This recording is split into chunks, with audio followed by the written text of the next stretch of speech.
ada salah satu akademisi dari Tillman University, asmaipun Phil Caruso. Dia kemudian berusaha membedah Indonesia. Mengapa Indonesia ini selalu menjadi sasaran ideologi transnasional? Yang satu gerakan Wahabisme internasional, yang kedua gerakan khilafah. Mengapa kok Indonesia selalu menjadi sasaran? Karena Indonesia ingin dikuasai, bos. Indonesia ini adalah negara dengan pemeluk agama Islam terbesar secara populatif di dunia. Dan di dalam Indonesia ini ada salah satu organisasi agama Islam terbesar juga di dunia bernama Nahdlatul Ulama. Nih. Lalu apa istimewanya Nahdlatul Ulama? Menurut Phil Caruso dari Tillman University, satu, kehebatan Nahdlatul Ulama dan mengapa dia tetap memiliki anggota terbesar dan masih berpengaruh secara kuat di Indonesia, karena satu, dia tidak pernah mengajarkan kebencian kepada orang lain karena perbedaan. Nih, ini kajian akademis orang yang sekolah nih, Kak. Artinya dia sudah melakukan riset, dia sudah melakukan forum group discussion, dia juga sudah melakukan penelitian-penelitian. Lalu yang kedua, mengapa NU ini menguat? Yang kedua adalah Nahdlatul Ulama tidak pernah punya riwayat untuk melawan negaranya sendiri. Lo toman abrontak de negara tibi lo toman NU nih kah? Masumi toman. NII, oh napa boleh? NII ini kah? Andi Aziz di Makassar, Kahar Muzakkar di Banjarmasin, Kartosuwiryo di Tasikmalaya, aduh berontak saja nih kah? Tambah dengan gerakan-gerakan Wahabi, oh godang Jamaah Islamiyah, Jamaah Ansaruddaullah, Jamaah Ansarus Syariah, Abdullah Sungkar, Abu Bakar Ba'asir, Oman Abdurrahman, Wahabi saja nih kah? Situ meletup bom dari tahun 2000 kantos 2009, nih kah Wahabi saja. Orang Wahabi ini kalau poron makai pada Islam mau pita yang kaper, jadi lo peduli nih kah meletup bom di pasar lebih meletup, karena dia memang tidak menganggap bahwa kita ini juga Islam. Nih kan nih bahayanya ajaran-ajaran yang berbasis takfir nih kah. Nah lalu kemudian Phil Caruso membuat satu pandangan bahwa ketika NU menguat secara pengaruh terhadap anggotanya, maka jika ingin menumbangkan Indonesia, maka harus menumbangkan Pancasila. Kalau ingin menumbangkan Pancasila, harus menumbangkan NU. Kalau NU sudah tumbang, Muhammadiyah akan tumbang dengan sendirinya. Ini pengamatan-pengamatan akademis. Jadi mangken nikah anapa sasaran Salafi Wahabi nikah Madura. Pola nama Madura nikah manabi orang Madura ditanya akin agama apa? NU. Agama apa? Bani Islam NU. Saking fanatik ada NU. Lalu kemudian Madura ini menjadi sasaran utama. Densus melakukan penangkapan di Sumeneb kira-kira 3-4 bulan yang lalu. Nih kan nih orang Sumeneb. Wahabi bani NU makin orang Sumeneb. Dari situ kemudian mulai dipetakan bahwa gerakan-gerakan Salafi Wahabi ini kemudian betul-betul ingin menyasar Madura. Kelompok Jamaah Islamiyah juga ingin mendirikan mikro khilafah di Pulau Kangean. Mereka sudah punya aset kurang lebih 350 hektar untuk membangun negara sendiri di sana. Untungnya Densus 88, teman-teman dari Densus melakukan penangkapan lebih dini dan hingga hari ini sudah disita asetnya sebagian. Lalu apakah Densus menangkap ini karena mereka beragama Islam? Tidak. Orang-orang ini ditangkap karena mereka ingin melakukan teror dengan atas nama Islam. Beni polana Islam saya pakai Densus nikah beni. Napa Densus nikah? Seandainya Densus ingin menangkap orang Islam, jumlahnya belum tentu 2000 hari ini.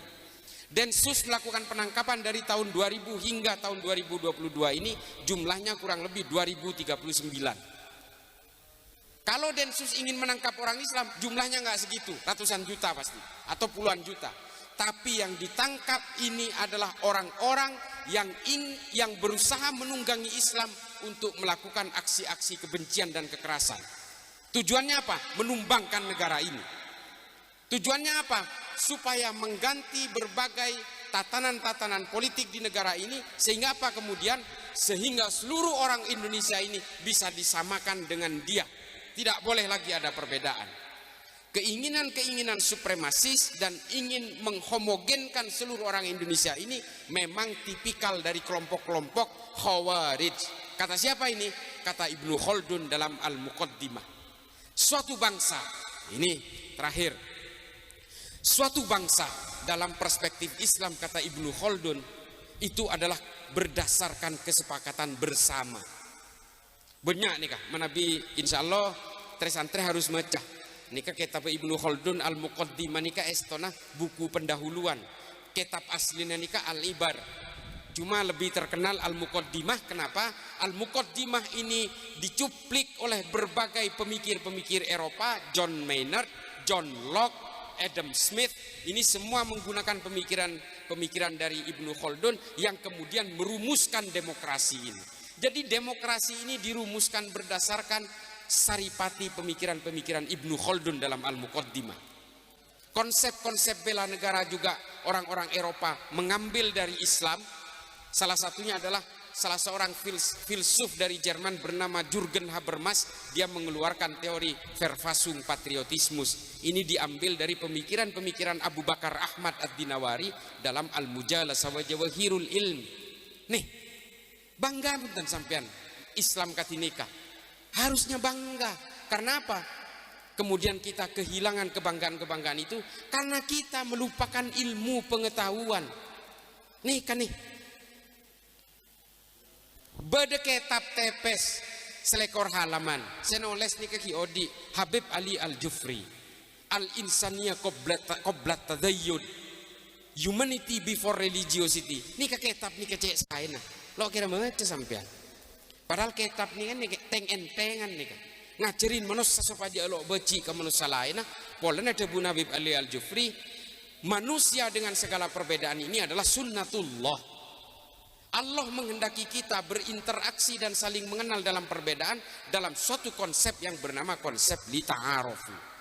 Silahkan kalian berinteraksi. Kalian ini saya buat berbeda-beda kata Allah.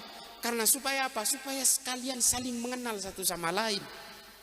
Nih, baca kitab nikah, gratis, banyak PDF baca Arab, ada terjemahan Inggris, ada bahasa Indonesia. Nah, kita ada katanya. Kula baca Arab sareng bahasa Inggris. Bahasa Inggrisnya Humanity Before Religiosity. Bahasa Arab Al-Insania Qoblat Tadayyun. Ada, cari nang Google, baca. Menikah saya. Artinya apa? Cepon Habib Ali Al-Jufri, kalian orang-orang Islam harus mengenal kemanusiaan lebih dulu sebelum mengenal agamamu. Karena apa? Kalau kamu mengenal agamamu lebih dulu lalu kemudian kamu tidak mengenal kemanusiaan, kalian akan menjadi Tuhan-Tuhan kerdil. Kalian akan menjadi sibuk menghitung dosa orang lain dan akan mengkafir-kafirkan orang lain karena berbeda. Jadi sarang Habib Ali Al-Jufri, kenali dulu kemanusiaan. Kula sarang sampean nih kesedajat Islam tak geng pola nareng sepon Islam tangki. Seandainya sampean ini lahir di Argentina, sampean ini Katolik 100%. Tore kula tanya, kula tibi cek yang lahir di Meksiko Katolik kula. Tore, reng sepo kula Katolik, mbak kula Katolik. Tore, mulai hikana kanca sarang orang Katolik, keluar jadi apangki sarang gereja Katolik, sana negara Katolik saja. Masa Islam kula, kecuali hidayah lain cerita, kecuali kula mu'allaf lain cerita. Kita berbicara antara takdir kelahiran dan keimanan manusia. Tore. Dan ketika keimanan itu berakar di dalam diri kita, nyaku gampang masuk Islam. Aduh lo gampang tretan. Akati sampean itale-etan, nanga itale esoko ni campur ke tasik. Kok bisa alangoy ka pengkir. Lo gampang soal keimanan itu. Cok paper ngaperaki orang niser. Tore, nika beda cerita. Nang tarikh At-Tabari. Tarikh At-Tabari Al-Umam Al-Muluk volume telok halaman 100 belum gelompak. Nih, deki tengku kita segaduan. Salah satu korban perang Uhud itu adalah Mukhairik, orang Yahudi. Kok oning sampean? Lo oning. Mun lo ajar lo oning. Salah satu korban perang Uhud itu adalah Mukhairik, orang Yahudi. Kiai namanya. Dari Bani Ta'labah. Dari Fam Bani Koinuka. Nih, tore. Kiai nareng Yahudi Madinah ngireng perang Uhud mati sekali. Gara-garanya apa? Melindungi Nabi dari panah-panah beracun dari orang-orang kafir. Lalu dia melindungi Nabi, semua panah beracun itu menancap di dadanya sehingga Mukhairik gugur. Sahabat bingung, matur dak Kanjeng Nabi, ya Rasulullah, ini mau kita apakan ini Mukhairik ini? Dia seorang syuhada tapi agamanya bukan Islam. Mau kita akan makamkan seperti apa? Cepon sahabat. Tore. Lalu Nabi menjawab, kuburkan dia dan makamkan dia sesuai keyakinan keluarganya. Urusan sorga dan neraka biarlah Allah yang akan memutuskan. Mukhairik sebaik-baiknya orang Yahudi. Nih hadis ini terkenal nih. Ini loh artinya Kanjeng Nabi tibi lo poron hakimi orengo di nikah berdasarkan perbedaan keimanan, tapi Nabi betul-betul melihat dari amaliyahnya, dari akhlaknya. Non glanon nikah persoalan takdir engki saya lindungi Kanjeng Nabi neng perang Uhud nikah orang Yahudi. Coba seandainya Mukhairik nikah lo poron ngedeng panah nikah pahdepak do Rasulullah, sejarah akan berkata lain. Sengadeng benireng Islam sekali tore. Dan pada akhirnya apa? Harta Mukhairik setelah Mukhairik gugur menjadi dimakamkan, ditemukanlah surat wasiat. 75% kurang lebih 75% harta saya berikan kepada Rasulullah. Jadi telo pada nikah hera-hera dunya na Mukhairik nikah parengaki da Rasulullah. Lalu Rasulullah membuat Baitul Mal pertama di Madinah. Baitul Mal pertama di Madinah ini dari uangnya Mukhairik orang Yahudi. Lo oning sampean melo ajar. Ah nikah wallahu a'lam. Cuma tarikh At-Tabari nulis nikah, Ibnu Mas'udi nulis nikah, Tarikhul Khulafa menceritakan meskipun tidak detail. Tapi semua kitab sejarah hampir menceritakan ini. Nah, Tarikh At-Tabari menceritakan ini di volume 3 halaman 184 dalam bab Al-Umam wa Al-Muluk. Nih. Aku lah ajar sejarah tadi dan kula nikah oning. Nah, jadi kewajiban dan kula nyampean. Kula benikah ngang ke orang Yahudi nikah. Wah, mana suhada beni. Kula ingin menceritakan di sini ada dua makna. Satu, bahwa Nabi betul-betul menghargai bela negara. Perang dengan orang-orang kafir Quraisy ini bukan perang agama. Kalau perang agama, Nabi tidak akan melibatkan orang-orang kafir. Benih orang-orang kafir.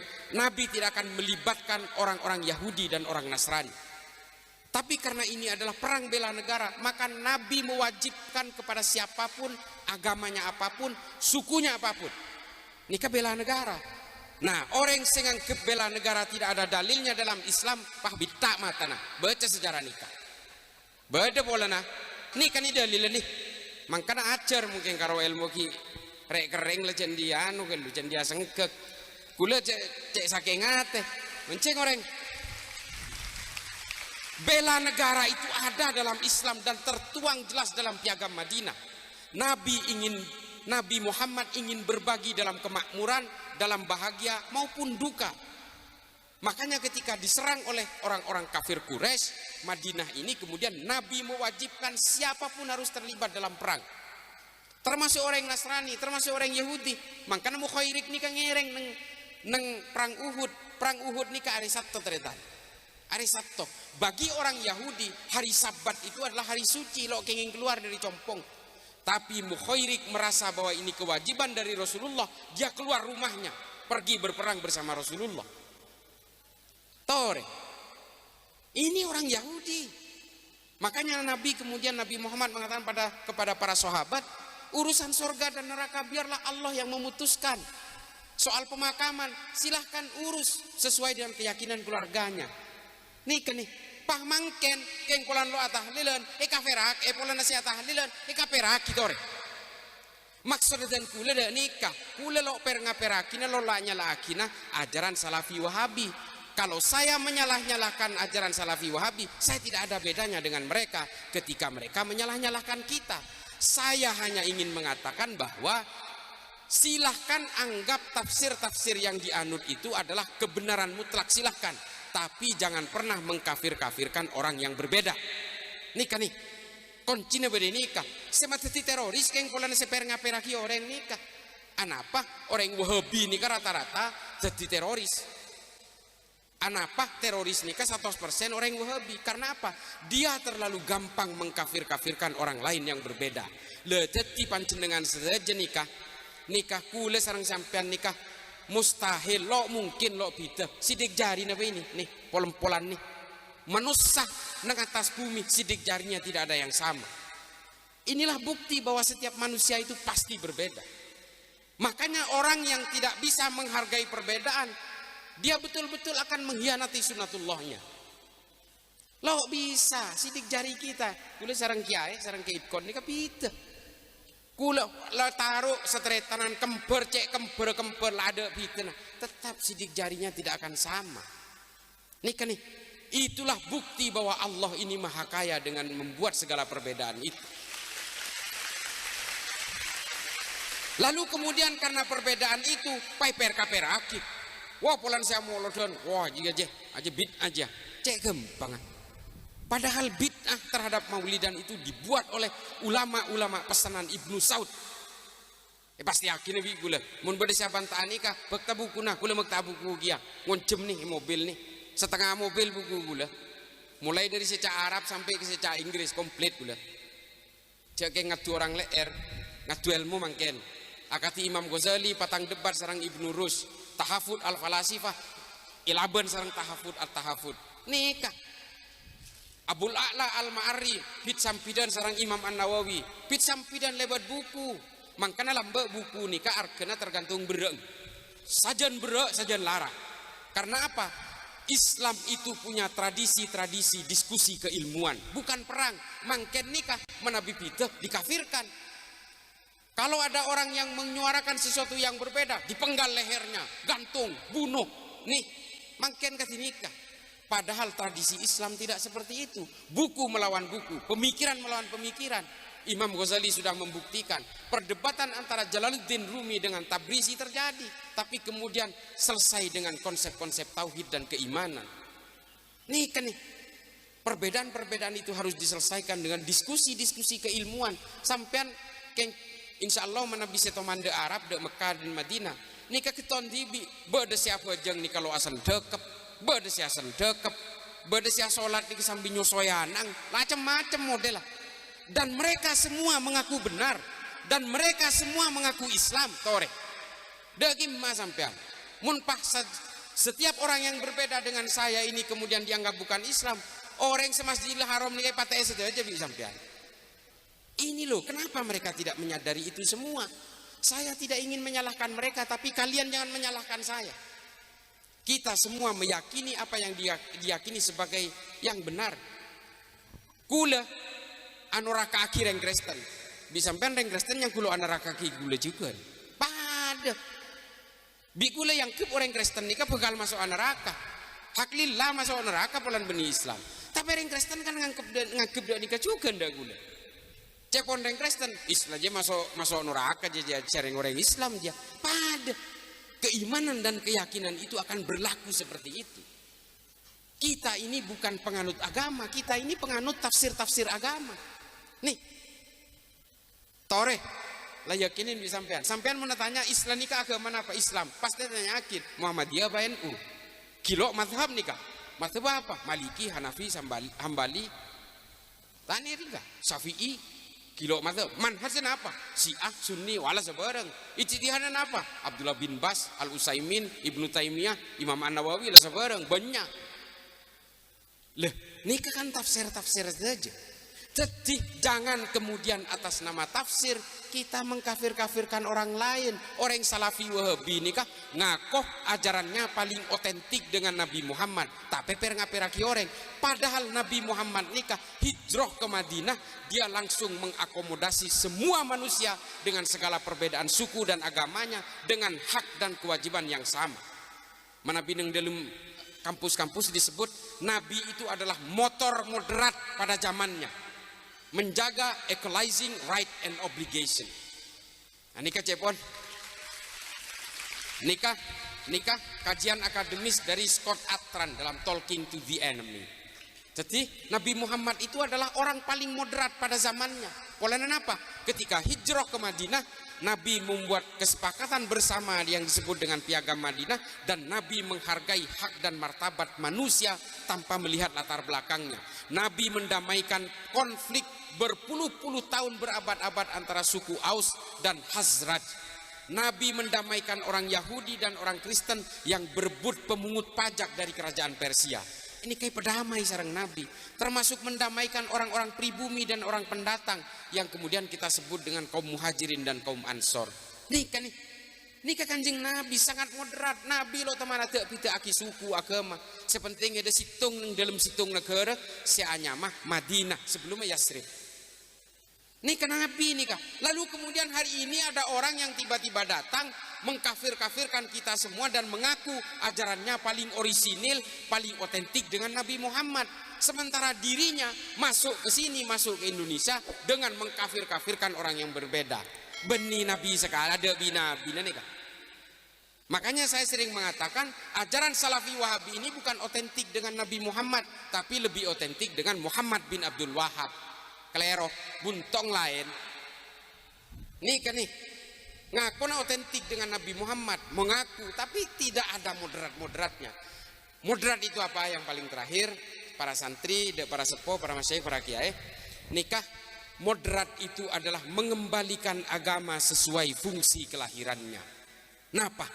Agama nikai petoron sarang Allah Ta'ala diturunkan oleh Tuhan untuk supaya manusia menghargai kemanusiaan dan menciptakan kedamaian. Ada tujuan lain. Ini ketujuan nih.